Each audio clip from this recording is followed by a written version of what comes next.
amahoro y'Imana kubakurikiye Jado Ingando TV show, tubashimira abakoze sabu, abatiriye comment n'inkunga ikomeye cyane. Ni wa munyamakuru wanyu rero Igabe John, ni wa munyamakuru ubagezaho byinshi bigiye bitandukanye. Ahangaha rero turi murabizi ko ntajya nicara, murabizi ko mbatembereza ahantu henshi hagiye hatandukanye. Ahangaha murabona naho ni icyanya cy'ubuhinzi n'ubworozi nk'uko mubimenyereye rero. Nongeye kunyarukira kuri wa mubyeyi twaganirije w'umworozi. Ndashaka kugira ngo mutungure uyu munsi, yatubwiye ko afite inka nziza imeze neza. Shaka kumutungura ari mu mirimo, ese turasanga arimo kuyahera, turasanga arimo kuyigaburira. Kambanze mbereke ibyinshi mu bikorwa afite by'ubuhinzi bugiye butandukanye. Murabona ibi ni ibiti by'imbuto zigiye zitandukanye, hari n'ibindi byinshi turagenda tubereka bigiye bitandukanye. Twagiye rero, uru ni urugendo tugiye kugenda tugana aho ari, kugira ngo tubone byinshi yagiye agenda akora.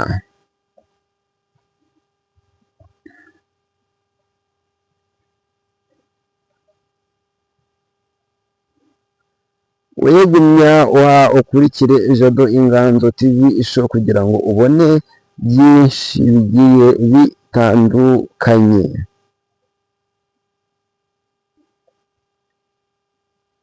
Murakubona ko tugeze ku gipangu cyiwe, tugiye kwinjira kugira ngo tumutungure. Mu byo turasanga akora, atwereke na ya nka twagiye tubona, atwereke ya nka tubwiye kugira ngo turebe se yoroye bingana iki. Afite n'andi matungo menshi agiye atandukanye. Murabizi njye ndi umunyamakuru wanyu, kandi ni umunyamakuru wabyiyemeje, Igabe John, ugomba kwirukanka nkabagezaho byinshi bigiye bitandukanye. Hari benshi zagenda mbazanira bagiye batandukanye. Murabona rero kuko afite imyumbati myiza imeze neza, kandi ibereye kuyireba n'amaso. Katuzi tumugereho mu kanya kugira ngo tuganirize byinshi, turebe na ya nka yatubwiye ko afite inka nziza imeze neza cyane. Murabona ko rero afite imyumbati myinshi kandi imeze neza. Murabona ko afite n'izindi mbuto, intoryi, akagiramo n'amateke, akagiramo hamwe n'ibisheke. Ndi kubona rero harimo kwahira, yahirira amatungo ye agiye atandukanye. Katumuganirize hano arimo kwahira, atubwire ese ubu bwatsi abujyanye, ese agiye kubukoza iki. Ubushize twaraganiriye utubwira ko ufite amatungo, ufite inka. Nifuje kugutungura rero kugira ngo utwereke ya nka watubwiye, ariko ndabona hirya bafite n'amateke meza. Aya mateke yose ni ayawe? Cyane rwose, ko nagiye mvuga ngo ndahinga tukagabana n'uwo mumama. Urabona niba kimwe cya kabiri ni icyanjye, ikindi ni icy'uwo mumama. Ariko mbaye ngushimiye kuba ubashije kuntungura, usanze ndi kwahira. Ubundi najyaga mbona ndi muri costume, neza cyane none dore uranunguye nahira. Buriya ubutaha ushobora no kuzanungura ibyondo byandenze, ndimo mpinga rwose isa n'akavumbuye amashyiga. Urakoze cyane. Ndi umunyamakuru rero wiyemeje uyu mwuga, kandi nkiyemeza gushyitsaho abantu byinshi bigiye bitandukanye ku buzima bwawe, kugira ngo abantu bigireho byinshi bigiye bitandukanye. ubu bwatsi rero ubujyanye hehe? ubu ni ukuvuga ngo ubu bwatsi mbujyanye aho mbushyiriye ya nka twagiye tugenda tugarukaho yuko ndi umuhinzi kandi nkaba ndi n'umworozi.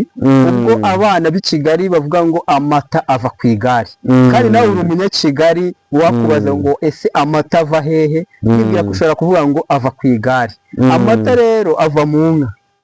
Inka kugira ngo amata aboneke nuko inka yariye ibintu dusanzemo, ndimo shaka ukuntu nanywa amata, ndetse nkaha n'abana n'abaturage bose amata bakayabona rwose. Twagiye rero tugiye gukora urugendo tugere kuri ya nka, abantu bayibone babone n'uko imeze, twereke n'andi matungo ufite menshi wagiye utubwira. Ngaho rero twagiye, urabona inkoko nubwo izindi zose ziba zagiye gutora, ariko inka yo irakomeza hariya, iramanuka ikajya hariya ikaharara, mu gihe iba aho yiriwe ni ukuvuga ntabwo ariho irara. Irara ahangaha? Yego. Murabona ko ahangaha naho inka afite irara, aho irara hatandukanye n'aho irira. Urabona ko nyine ni umuntu wabiteguye, ategura nyine korora kwe, ni ibintu aba yarateguye. Murabona ko ikiraro cye kiba cyubatse neza mu bushobozi afite, nyine kubaka ikiraro cyiza kijyanye n'ubushobozi afite, kandi aratwereka byinshi bigiye bitandukanye. Katubereke rero ya nka avuye kuyahirira, mugiye kuyibona mubone, murebe ukuntu ayigaburira.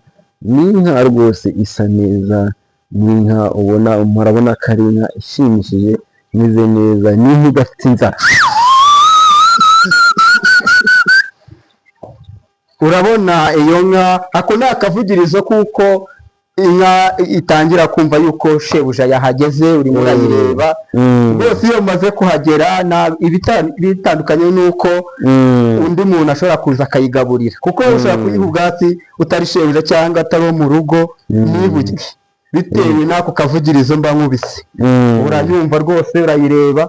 ubwo nawe utangiye avuga ngo amata ava ku igare, buriya iyo wicaye ugira gutya ugakama ugakama.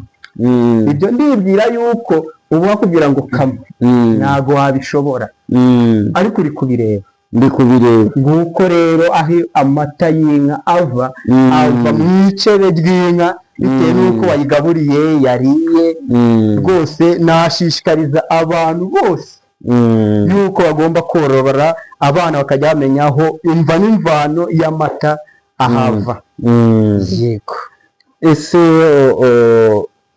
kugira ngo ugere kuri iyi ntera, ese iyi nka yaba yaravuye, byagutwaye igihe kingana iki, n'imvune zingana gute kugira ngo ugere ku musaruro nk'uyu nguyu? Ni ukufite agaciro kanini cyane. Turabona ari inka nziza rwose, imeze neza, buri muntu wese atapfa kugira iki kwigondera. Ni ukuvuga ngo rero iyi nka nk'uko nabivuze ko iba ari tugabane. Iyi nka bitewe n'ubushobozi bwanjye mbafite, ni mu mbaraga. Umumama yabonye yuko ifumbire itaboneka, arambwira ati dore inka ijya iduha ifumbire, iduhe n'amata. Nguko iyi nka ni ukuvuga ngo iyo ibyaye ngabana nawe inshuro ebyiri, ngafata kimwe cya kabiri nawe agafata ikindi. Ariko ni mu buryo bwo kubona amata, ifumbire, ndetse no kwiteza imbere. Murakoze. Yego, urakoze cyane. Watubwiye ko ufite n'andi matungo, inkoko, iki, nazo turaza kuzishyikaho tuzirebe, kugira ngo abanyarwanda babone ko umuntu hari aho ava kandi hari n'aho ashyika. Ngaho mwirebere iyo ya nka rwose yatugeraga, murabona ko ari inka imeze neza, kandi inka isa neza, inka ubona yuko rwose igaburirwa, imva isa neza pe. Ni wa munyamakuru wanyu Igabe John wa munyamakuru rwose ubagezaho byinshi bigiye bitandukanye, agiye no kutugeza ku matungo y'inkoko kugira ngo nayo tuyereke abadukurikiye n'iterambere yagiye ashyikaho rigiye ritandukanye twagiye. Aha naho bororera inkoko? Yego, iki ni ikiraro cy'inkoko. Gusa hari igihe kigera umuntu akaba yazirekura zikajya hirya no hino gutora kugira ngo amagi abe ari spesiyale aza avangiye umuhondo. Nk'iyo wageze nyine mu gihe cyo kuba wagira amagi menshi, ushobora kugira nk'amagi kangahe? Ni ukuvuga ngo ushobora kubona amagi agiye atandukanye bitewe n'uko inkoko zateye. Gusa ntabwo namenya ngo umubare ni uyu, bitewe buri munsi hari izigenda zitera, hari n'izisiba. Gusa icyo nashishikariza abantu ni uko iyo woroye inkoko ntabwo umwana ashobora kubura igi ryo kurya, kandi n'amafaranga akaba yaboneka. Yego. Katugushimire rero uwe wabanye natwe muri iki kiganiro kandi ukadukurikira, ugafata umwanya wawe ukawuha agaciro, ugakurikira Jado Inganzo TV Show. Usibye no korora gusa, ni n'umuhinzi mworozi. Murabona ko aba nifitiye n'igitiyo, iyo nk'ahantu habaye hasibamye arahatunganya neza akahagira. Ngaho rero ni iki wabwira abakurikiye Jado Inganzo TV kugira ngo dusoza mu magambo makeya, kugira ngo ubashe kubabigira nyine babandi baba badashaka gukora bagashyira amaboko mu mifuka? Niyo nama wabagira? Inama nabagira ni ugukura amaboko mu mufuka bagakora, kuko ni ukuvuga ngo urabona ari ifumbire, ushaka inka aryama nkayo. Icyo nicyo nabwira abantu, bagakora akazi ni kazi, cyangwa ushaka inka arayigura aryama nkayo. Kuko ni ukuvuga ngo wihaye kuba umusongarere, ntabwo inka ujya mu kiraro ugakuka amase ukagira gute. Niyo mpamvu avuga ngo ushaka inka aryama nkayo. Urakoze cyane, tugushimira ko wafashe umwanya tukaganira byinshi bigiye bitandukanye, kandi twizera ko n'ubutaha tuzagusura ukatwakira nka Jado Inganzo TV Show. Imana ibaho umugisha. Yari wa munyamakuru wanyu Igabe John, wa munyamakuru mukunda cyane. Rero naho ubutaha twongeye kuza gusura uyu mubyeyi w'umuhinzi n'umworozi kandi ubimerita. Ngewe nizera mbaye ndutanga igikombe nakima, kuko yarakoze yiteza imbere, hari aho yavuye hari naho yashyitse. Rero murabona ko inyuma ye afite n'umwana w'umusore, rwose w'umusore cyane umeze neza. Rero akaryoshye nigahora mu itama. Turi kumwe naho ubutaha. Ciao ciao.